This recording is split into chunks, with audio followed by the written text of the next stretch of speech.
vivendo a partir do princípio de um poder.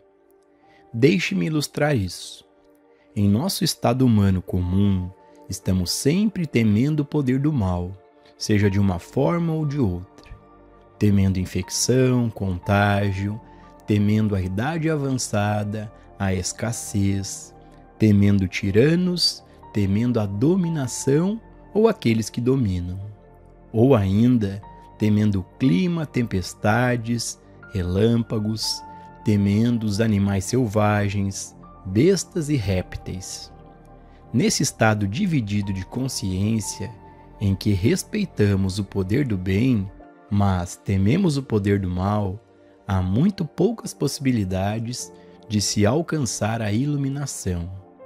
Mas, quando aceitamos o princípio espiritual de que existe apenas um poder e, portanto, não precisamos temer quaisquer poderes negativos ou malignos, começamos uma prática real desta forma de vida. E sempre que somos confrontados com uma aparência errônea, conscientemente nos lembramos: há apenas um poder. Não preciso temer o que o homem pode fazer comigo. Não preciso temer que as condições mortais podem fazer comigo. Não preciso temer o que os germes ou o que os animais podem fazer comigo. Nem preciso temer o que as balas ou bombas podem fazer comigo, porque todo o poder é poder espiritual e existe apenas um poder.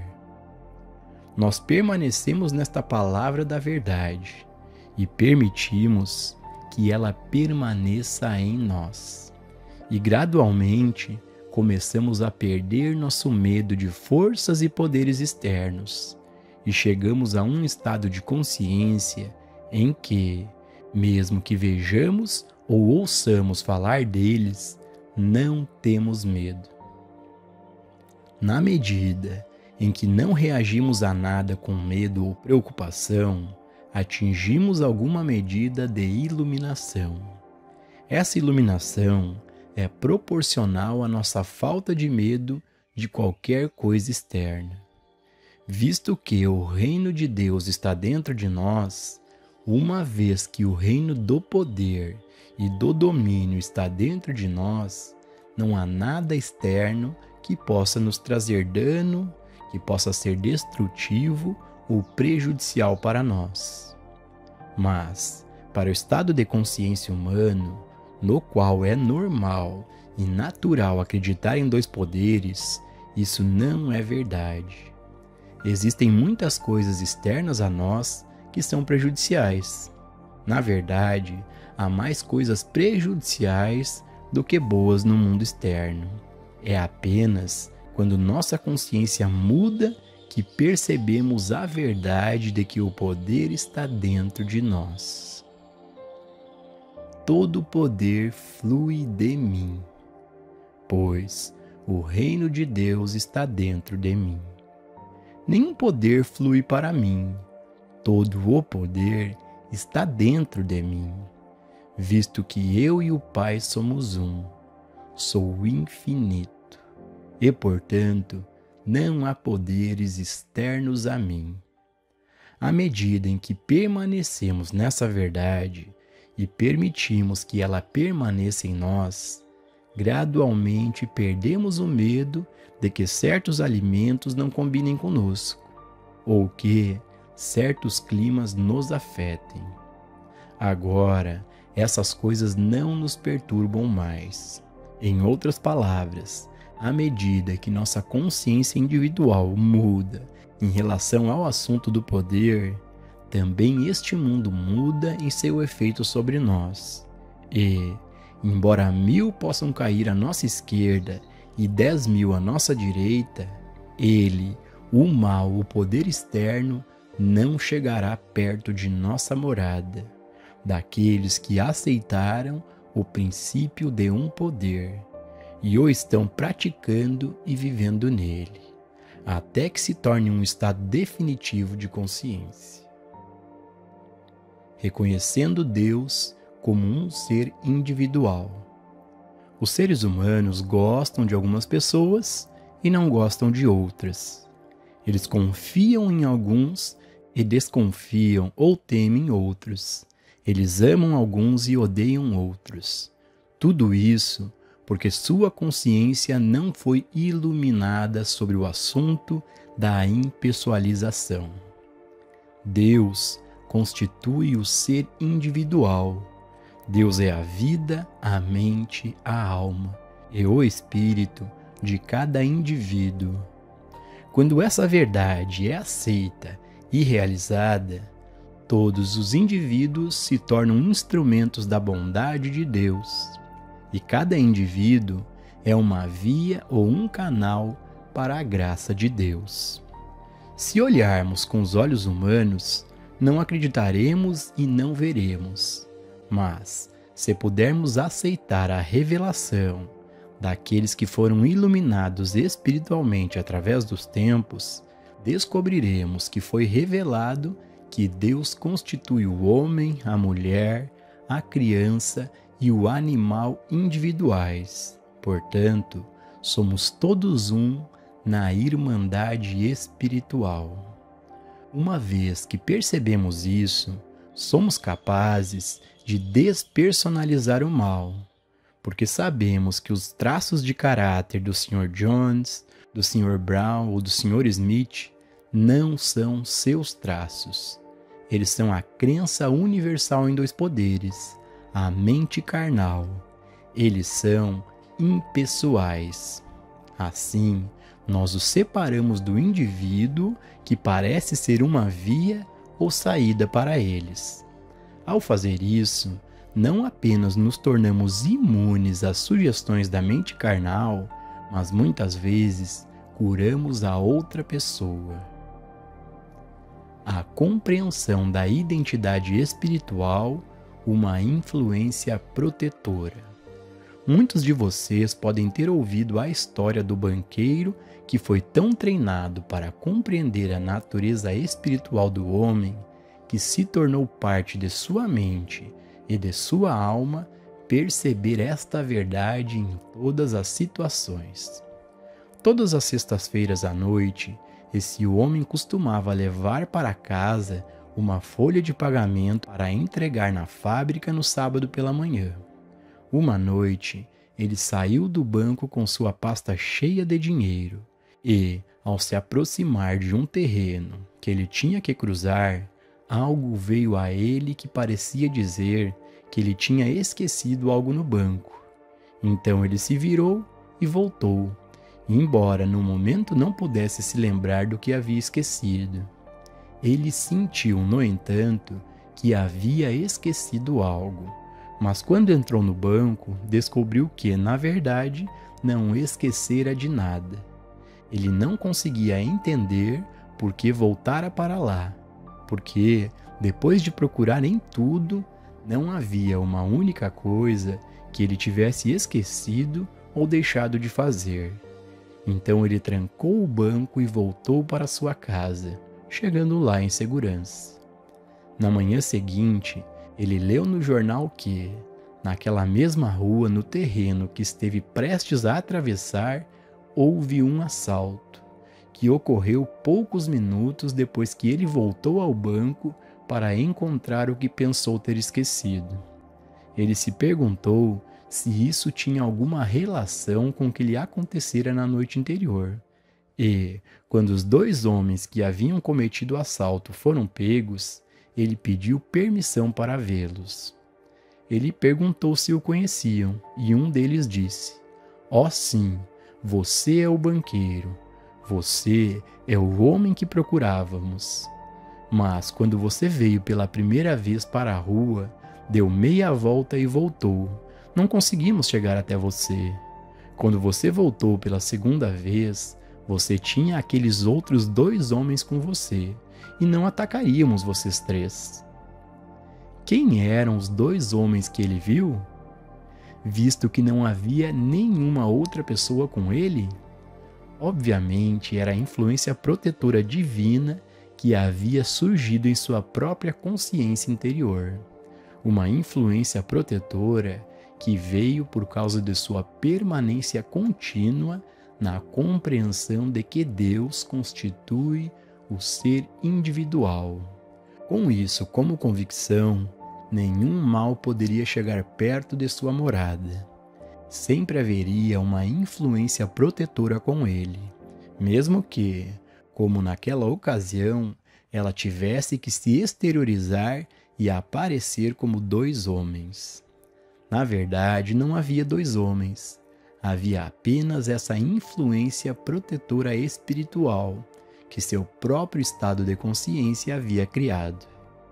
Se vivermos conscientemente na compreensão de que Deus constitui o ser individual, que Deus é a vida, a mente e a alma de cada indivíduo, essa pureza de consciência será uma influência protetora e impedirá que o mal se aproxime de nós, porque o mal nunca chega para a pessoa pura em pensamento, pura em coração.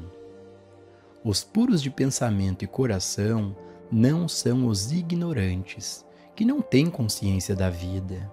Os puros de pensamento e coração são aqueles que entendem a pureza da natureza espiritual do homem. À medida que mantemos isso na consciência, praticamos e vivemos isso, independente de quem vemos ou de qual seja a sua natureza ou caráter. Conforme vivemos constantemente na compreensão de Deus como constituindo ser individual, desenvolvemos para nós mesmos uma consciência iluminada que lançará ao nosso redor uma atmosfera protetora e não permitirá que o mal nos toque. Novamente, a mensagem correta da verdade, quando conhecida e praticada, transforma a consciência e desenvolve um estado superior de consciência. Aplicando promessas espirituais à experiência diária. Cada princípio espiritual que aprendemos tem um efeito em nossa consciência e desempenha seu papel em transformá-la. Em nossa experiência humana, sempre encontramos problemas que são um pouco demais para nós, que são difíceis de resolver ou problemas que tememos não ser capazes de resolver. Quando entramos neste caminho espiritual, lemos nas Escrituras passagens como estas: Tu conservarás em paz aquele cuja mente está firme em ti. Isaías capítulo 23, versículo 3. Confia no Senhor de todo o teu coração e não te estribes no teu próprio entendimento. Reconheça-o em todos os teus caminhos e ele endireitará as tuas veredas. Provérbios capítulo 3, versículos 5 e 6. Ele realiza o que é designado para mim. Jó capítulo 23, versículo 14. O Senhor aperfeiçoará o que me concerne. Salmos 138, versículo 8. Maior é aquele que está em vós do que aquele que está no mundo. João 1, capítulo 4, versículo 4. Se lermos essas passagens com frequência suficiente, memorizarmos algumas delas e em seguida aplicá-las a cada dia, à medida que um problema difícil surge, um problema que pensamos não ser capazes de resolver por nós mesmos, e nos lembramos: sim, mas eu sozinho não tenho que resolver isso. Existe um ele, um eu, que está dentro de mim, e ele é maior do que aquele que está no mundo. Há um ele, este um eu, que realiza o que me foi dado a fazer. Há uma presença que vai antes de mim para endireitar o caminho torto. Uma presença que prepara mansões para mim. Estamos sendo transformados na consciência de tal forma que um problema externo não é mais um problema apenas nosso, mas um problema nosso e do Pai. Uma parceria divina. Agora estamos construindo uma consciência onde não somos mais apenas indivíduos vivendo nossa própria vida, lutando nossas batalhas, tendo que fazer tudo por nós mesmos. Agora temos uma parceria, porque eu e o Pai somos um. João capítulo 10, versículo 30. Eu, de mim mesmo, nada posso fazer. João capítulo 5, versículo 30. O Pai que habita em mim, Ele faz as obras. João capítulo 14, versículo 10. Irei adiante de ti, e endireitarei os caminhos tortos. Isaías capítulo 45, versículo 2. Não está claro como, ao fazer isso, estamos desenvolvendo uma consciência totalmente nova, onde não há mais apenas nós mesmos, existe eu e meu Pai. Entre nós dois, podemos superar o mundo. Na verdade, suspeito que Ele pode fazer isso por mim, mas é bom saber que Ele e eu somos parceiros. Se tivermos uma Bíblia e apenas lermos todas essas declarações, ela não pode fazer nada por nós. Se simplesmente citarmos essas declarações, elas não podem fazer nada por nós. Mas, se trabalharmos com elas, se aplicarmos elas a cada dia, em todos os problemas que surgem, não demorará muitos meses até termos tal consciência desta presença que nunca mais sentiremos ter um problema insuperável ou mesmo um difícil, porque, por mais difícil que seja o problema, não somos realmente nós que temos que resolvê-lo. Sempre há um Ele. Existe uma presença invisível, uma presença infinita, que não só está onde estamos, visto que o reino está dentro de nós, mas, pela natureza dele como onipresente, ele também vai adiante de nós, ajustando tudo o que precisa ajustar e suprindo tudo o que precisa ser abastecido. Uma vez que alcançamos a consciência dessa presença transcendental que é chamada de Cristo no misticismo cristão, o Messias em hebraico, ou por muitos nomes no Oriente, eventualmente construímos em nós mesmos uma certeza absoluta de que nunca estaremos sós. Todos os dias trazem evidências do que acontece conosco, quando temos uma consciência evoluída de uma presença divina. Se, como aquele banqueiro, caminharmos para o perigo, descobriremos que a consciência daquela presença pode aparecer como 2 guardas armados ao nosso lado, ou 2 policiais. Ou se estivéssemos na água, mesmo que não soubéssemos nadar, estaríamos seguros na costa. Há alguns anos, um estudante foi derrubado de um barco a 3 quilômetros da costa durante uma tempestade. As velas e os remos foram perdidos, e ainda assim ele alcançou a costa com segurança e por um único motivo: um reconhecimento contínuo da presença. Não havia como ele chegar àquela costa nenhum caminho humano, mas havia uma consciência da presença.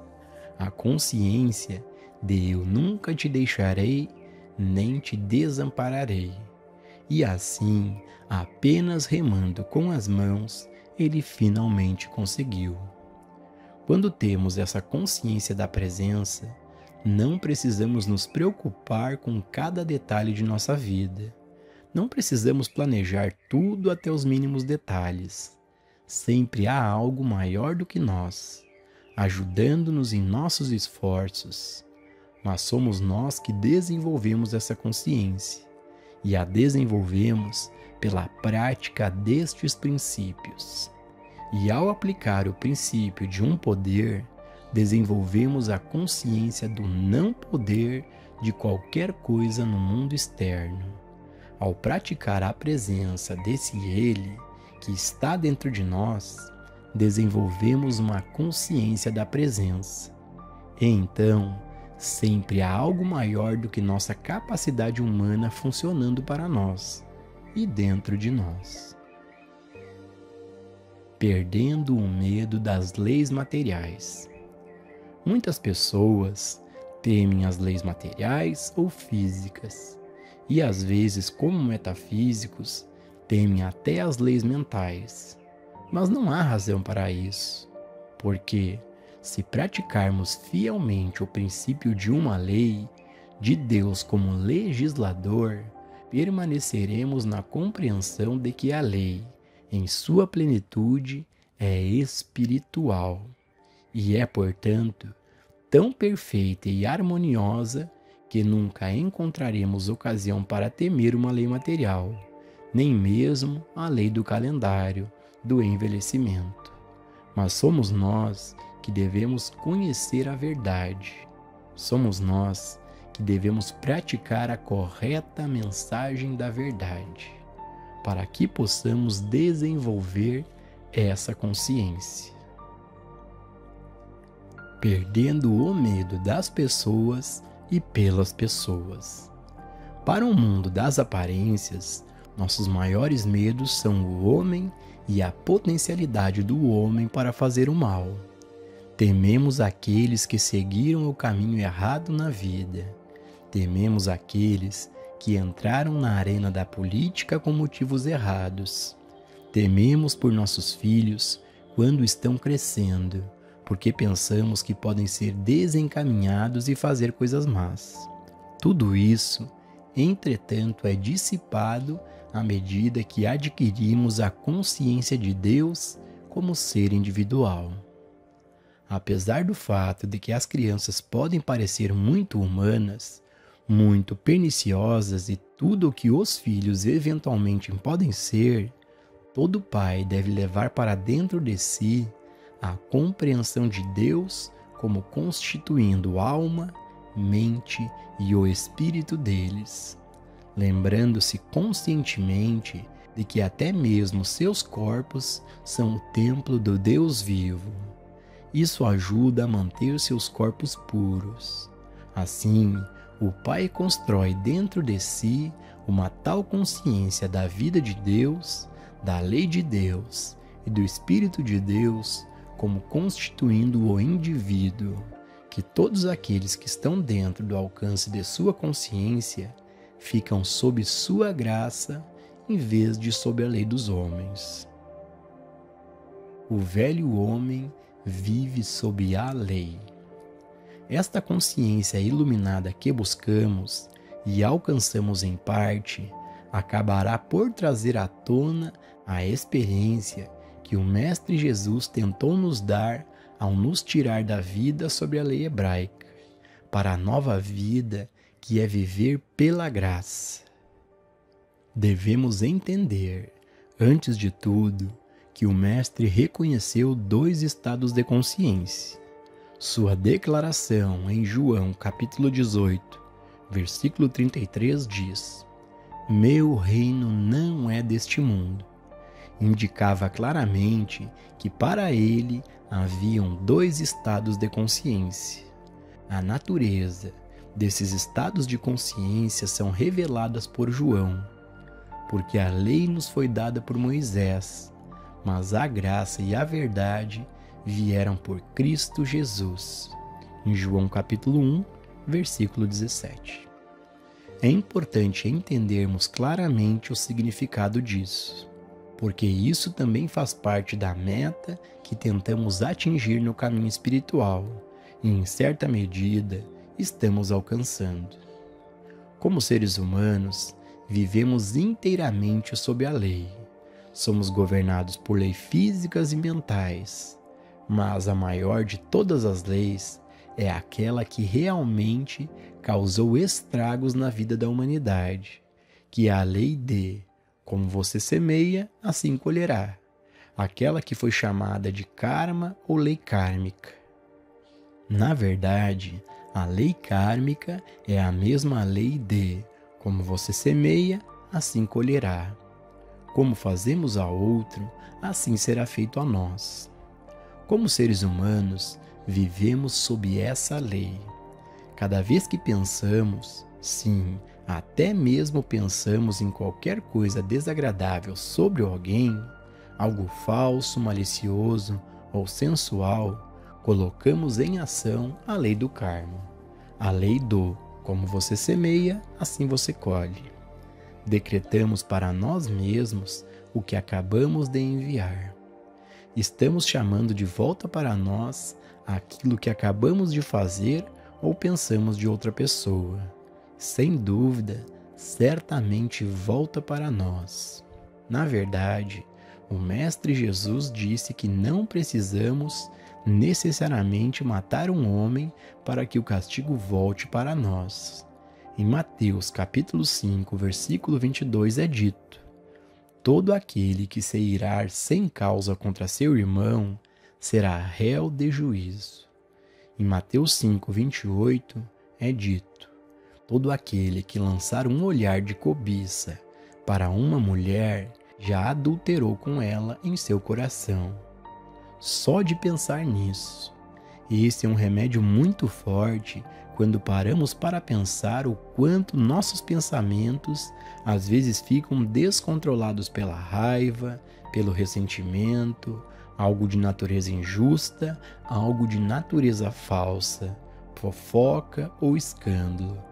Então, às vezes, nos perguntamos por que aconteceu isso ou aconteceu aquilo conosco e sentimos que não merecíamos. Mas agora sabemos, colocamos em ação o próprio mal que se abateu sobre nós. É assim que vivemos como seres humanos, mas o Mestre Jesus tentava nos elevar a outra consciência, onde esta lei não opera, onde não existe mais uma lei do tempo para nos afetar, uma lei da matéria, uma lei do veneno, uma lei dos germes ou uma lei do karma. Toda a sua missão era nos elevar a um estado de vida onde a lei não opera, onde o karma não opera. Os cristãos perderam totalmente o ponto e, portanto, nos últimos 1700 anos, o mundo cristão tem vivido sob a lei, em vez de sob a graça. Viver sob a graça. O que é a graça? A graça é viver em harmonia absoluta e completa em todos os setores de nossa vida. Viver sem força, sem poder, sem esforço, sem pensar, sem ganhar nosso sustento por conivência humana e sem merecer isso. A vida vem a nós como um presente de Deus, como herdeiros de Deus. Pense nisso e considere cuidadosamente esta passagem de Romanos. Porque a inclinação da carne é morte, a inclinação do espírito é vida e paz. Porque a inclinação da carne é inimizade contra Deus, pois não é sujeita à lei de Deus, nem em verdade o pode ser. Portanto, os que estão na carne não podem agradar a Deus. Vós, porém, não estáis na carne, mas no Espírito, se é que o Espírito de Deus habita em vós. Romanos capítulo 8, versículos 6 ao 9. Como seres humanos, não estamos sob a lei de Deus, nem sob a graça de Deus, sem receber o dom de Deus, a proteção de Deus ou o apoio de Deus. Mas, se é que o Espírito de Deus habita em nós, tudo isso é eliminado. E então, vivemos como herdeiros. Não lutamos por nada, herdamos tudo. Não nos esforçamos, nós o recebemos como um dom de Deus, como a graça de Deus. Isso que o Mestre Jesus ensinou. E o mundo tem estado muito cego para aceitar isso. Como saímos da lei, para termos o Espírito de Deus habitando em nós, para que nos tornemos filhos de Deus e vivamos pela graça? O primeiro passo é revisar o Sermão da Montanha e ver o que o Mestre Jesus ensinou que deve ser abandonado. Em outras palavras, revisar aquela parte que lida com o que você já ouviu falar e depois aquela outra parte em que ele diz: "Mas eu, porém, vos digo". Precisamos ser conscientes, tentando cumprir aquele lado do Sermão da Montanha. Superando a semeadura e a colheita. Pode-se simplificar, compreendendo todos os dias e, se necessário, várias vezes ao dia, a seguinte contemplação: eu, de mim mesmo, nada posso fazer, seja mal ou bom. Eu, de mim mesmo, não desejo fazer o mal nem o bem. Desejo apenas ser um instrumento pelo qual o amor de Deus alcança o mundo. Não o meu amor, mas o amor de Deus. Não meus dons, mas os dons de Deus. Não a minha bondade, mas a bondade de Deus. A cada dia, tenhamos a certeza de perceber que tudo de natureza negativa que ainda está em nossa consciência não é nosso, é impessoal, é da mente carnal, portanto, não pode produzir nenhum mal. E também devemos perceber que tudo o que é bom que está em nossa consciência não é nosso, é o bem de Deus. Quando fazemos isso, morremos diariamente para nós mesmos. Estamos saindo de sob a lei, porque agora não estamos semeando o mal e não estamos semeando o bem. Portanto, não colheremos o mal e nem colheremos o bem. Agora não vamos semear e não vamos colher. Seremos os instrumentos da graça de Deus. Enquanto houver uma semeadura e uma colheita, haverá um eu fazendo isso. Mas, no momento em que não estivermos mais semeando ou colhendo, haverá apenas Deus resplandecendo. Se dissermos a nós mesmos, eu deterei o mal, estaremos nos dando crédito demais, como se estivéssemos nos valorizando por sermos bons, porque queremos evitar o mal. Não devemos fazer isso. Devemos perceber que o mal não é um poder. O mal não tem uma pessoa em, sobre quem ou por meio de quem operar. O mal é um nada. E o bem? Não há nada de bom em você ou em mim a ser feito. Por que me chamas de bom? Não há um bom senão um só, que é Deus. Trecho de Mateus capítulo 19, versículo 17. Que eu apenas seja usado pelo Pai, que o bem de Deus e a graça de Deus fluam através de mim, para todos que eu encontrar, seja amigo ou inimigo, seja branco ou negro, judeu ou gentio, protestante ou católico, que eu seja um instrumento através do qual a graça de Deus flui tanto para o santo quanto para o pecador. Não atribuir qualidades a uma pessoa. O Mestre Jesus nunca sujeitou ninguém a julgamento, exceto aqueles que estavam em altos cargos espirituais, aqueles que ele chamou de nomes ruins.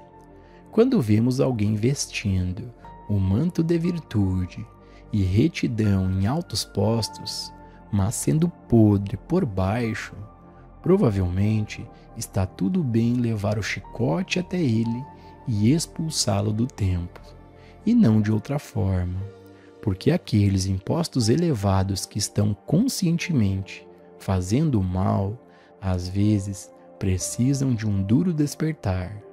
Mas, no geral, nos é seguro adotar o princípio de nenhum julgamento, de nenhuma crítica, nenhuma condenação, deixando que a graça de Deus flua para qualquer um e todos dentro do alcance de nossa consciência, perto ou longe, santo ou pecador. Saímos da lei e entramos sob a graça quando não mais atribuímos o mal a nós mesmos ou a outrem, mas sempre o despersonalizamos. E, acima de tudo, quando não atribuímos qualidades do bem a nós mesmos. Jamais nos enganemos acreditando que somos bons, que somos filantrópicos, que somos caridosos, que somos gentis, porque por nós mesmos não somos nada disso. Se essas qualidades estão encontrando expressão através de nós, é porque Deus está encontrando expressão através de nós. E todas essas qualidades pertencem a Deus. Se temporariamente qualquer parte do mal encontrar uma saída através de nós, não nos condenemos, mas imediatamente o despersonalizemos e percebamos que isso também não é nosso. É a mente carnal que temporariamente deixamos encontrar expressão, e nosso conhecimento disso é como se estivéssemos nos arrependendo.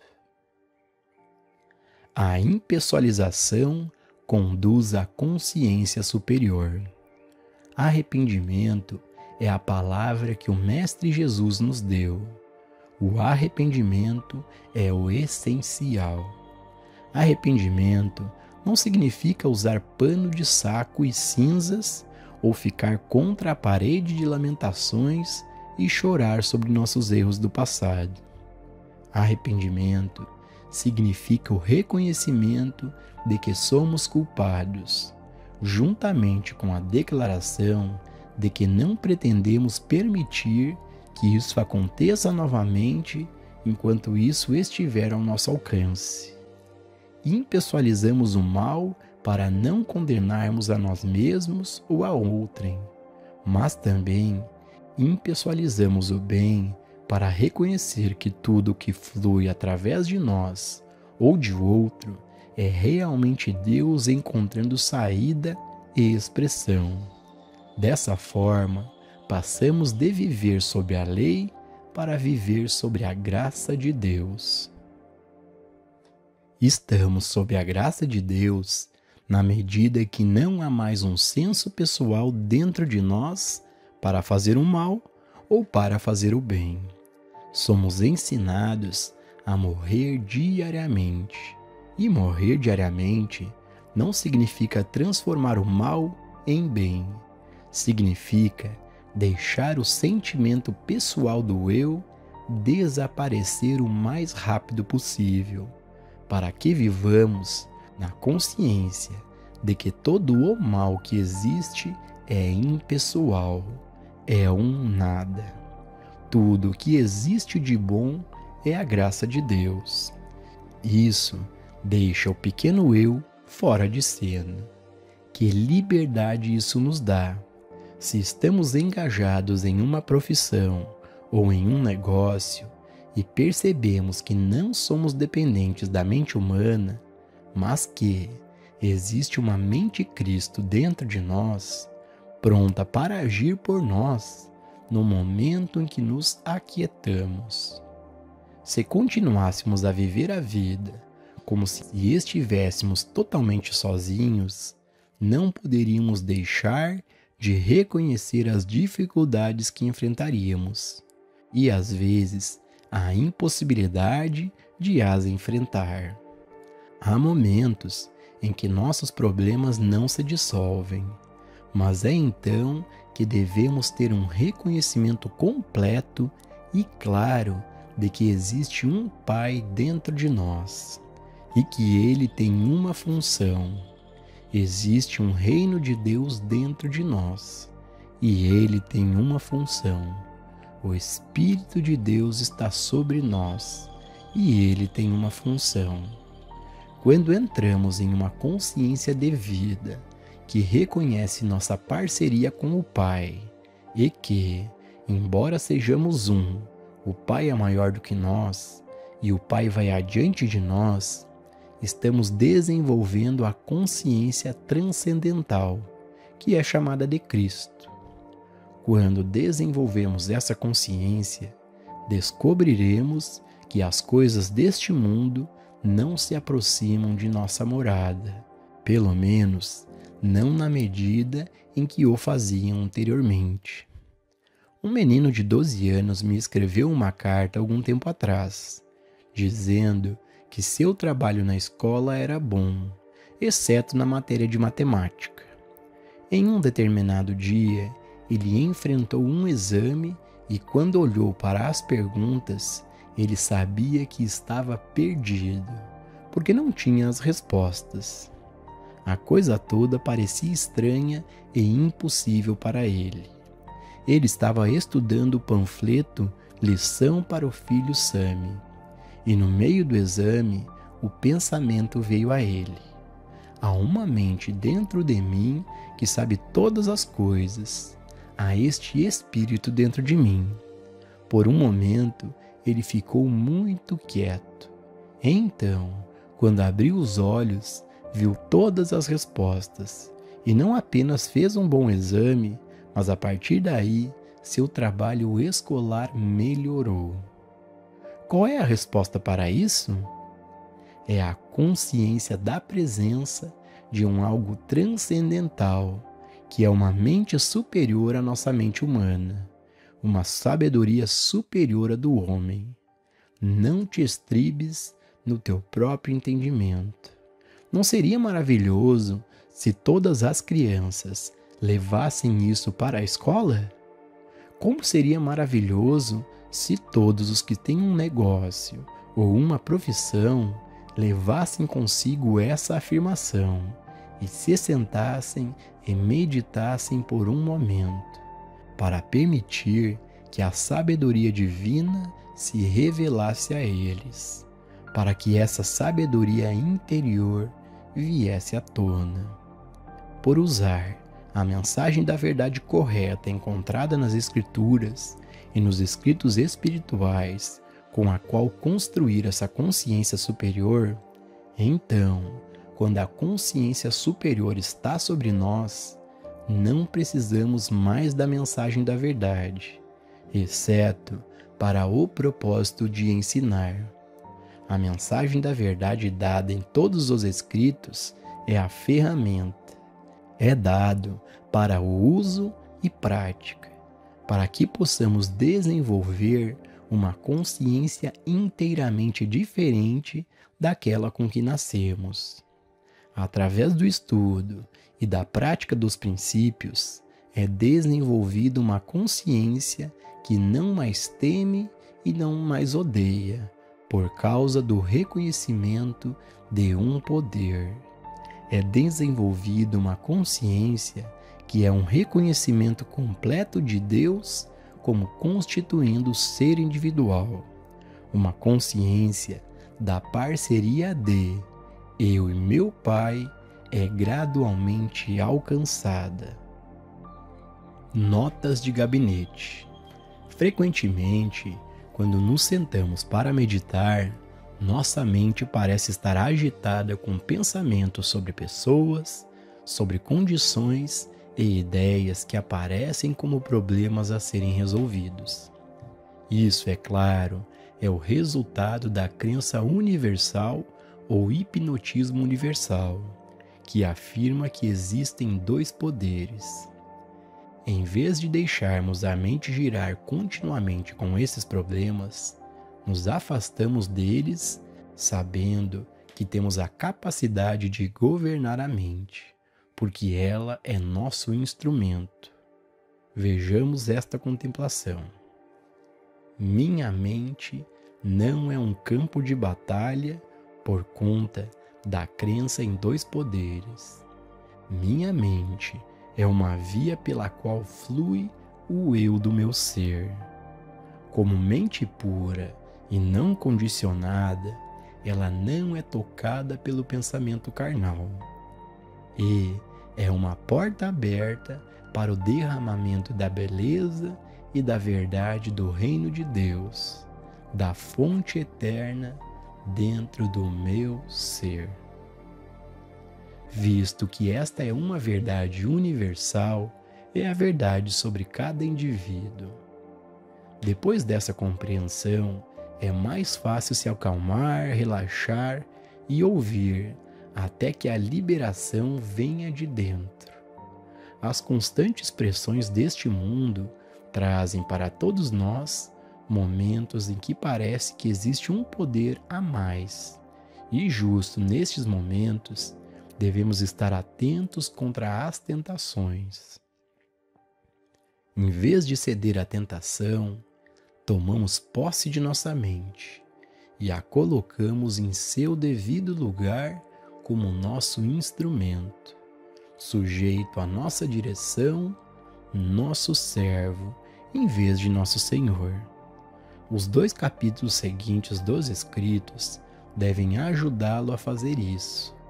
Domínio sobre a mente, o corpo e o bolso, do livro Nossos Recursos Espirituais, e a mente incondicionada, do livro Trovejar do Silêncio. Trechos preparados pelo editor. A vida, se confiada inteiramente à nossa própria força e sabedoria, pode ser às vezes boa e às vezes má. Mas, quando nos valemos dos tesouros infinitos, desse algo interior maior do que nós, cada vez menos somos vítimas das circunstâncias e mais entramos no domínio consciente, vendo a vida se desenrolar alegremente dia a dia, sabendo que a responsabilidade não é mais nossa, mas repousa sobre seus ombros. Joel Goldsmith enfatizou a importância de praticar constantemente a presença e, assim, estarmos conscientes de sua atividade em nossa experiência. Os trechos a seguir mostram maneiras diferentes pelos quais podemos reconhecê-lo. Praticando a presença.